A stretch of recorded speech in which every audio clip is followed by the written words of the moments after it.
us just a little bit more about HULA and what made you set up the company and what it does? Yes, so I set up HULA a good few years ago, and the reason why I set this up was because I was actually previously working at Lane Crawford for about 10 years, and I realised towards the end of my time there how much waste there was in the industry.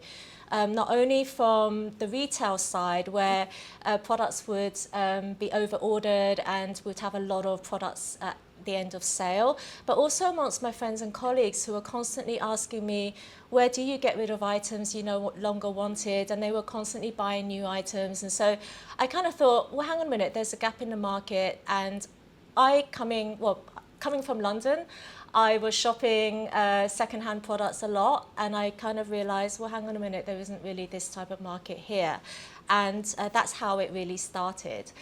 So for us, it's about repurposing beautiful pieces that might not be loved by the owner, but will actually have a new home at the end of it. So that's the beauty of it. I can understand that. Yeah. So do you think that actually, having mentioned the sort of coronavirus outbreak, do you think that has made a lot more people rethink how they shop and think more about sustainability and the value of an item? For sure it has. I think I've actually had shoppers that come in and say to me, I am not buying anything new this year. I've promised myself that I won't do that. And that's a great thing to hear. Also, because people have been at homes in lockdown, I mean, I've had an influx of like people wanting to sell. So on the other side of the coin, even if they're not shopping with us, they're at least trying to use the service and getting used to the idea that pre-love doesn't have to be about, old clothes. It can be about pieces that, are still very kind of wanted. And I think people need to get used to the idea that secondhand isn't kind of, about old socks, basically. It can be something that's still in great condition. We have like most of our stuff is like new with tags and hardly worn, and really good designer pieces. So yeah, we're really grateful to be in this sector. Yeah. So do you think the retail sector has been changed in terms of how much people are spending, or are they're just changing and putting more value on what they choose to purchase? I do think people are a little bit more stringent nowadays, and they realise that there are more opportunities out there for them to shop at a lower price, but also have better quality pieces. So unlike before, where you would only go to, say, shop at fast fashion stores to get lower priced items, now you've got like businesses like ours that can let you have really, really great quality pieces at up to 95% off retail price, which is a win-win. That's definitely a significant reduction you've got going on there.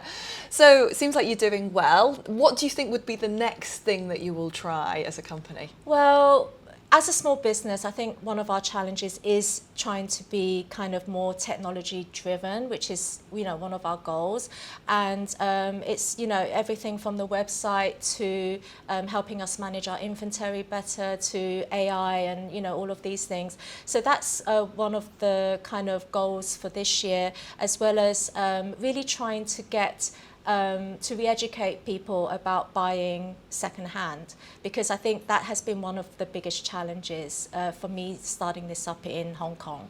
So you mentioned some of the innovations that you're seeing in the retail sector just then, like the use of AI and data. Are you personally using that as a company? Yeah, we are actually. So we're not in the fullest extent, but we're actually using AI to authenticate our designer bags. So we use a brand called Entropy, and what it does is we can actually kind of get real up close to our product, and it blows up the product thousands of times and let us know within between 5 minutes to 24 hours whether the bag is authentic or not.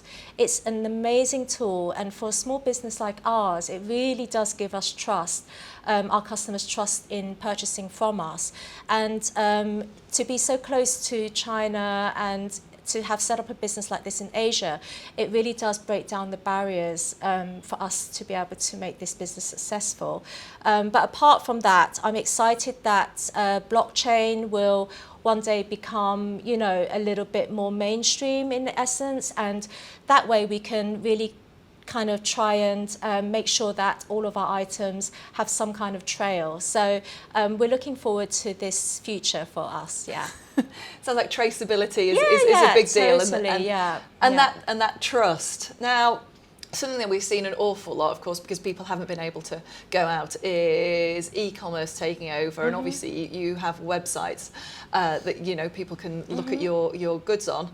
But do you think that there's still a room for bricks and mortar stores where people can actually look and feel? Well, we actually have a warehouse space. So we opened up the very first pre-loved designer warehouse space in Hong Kong.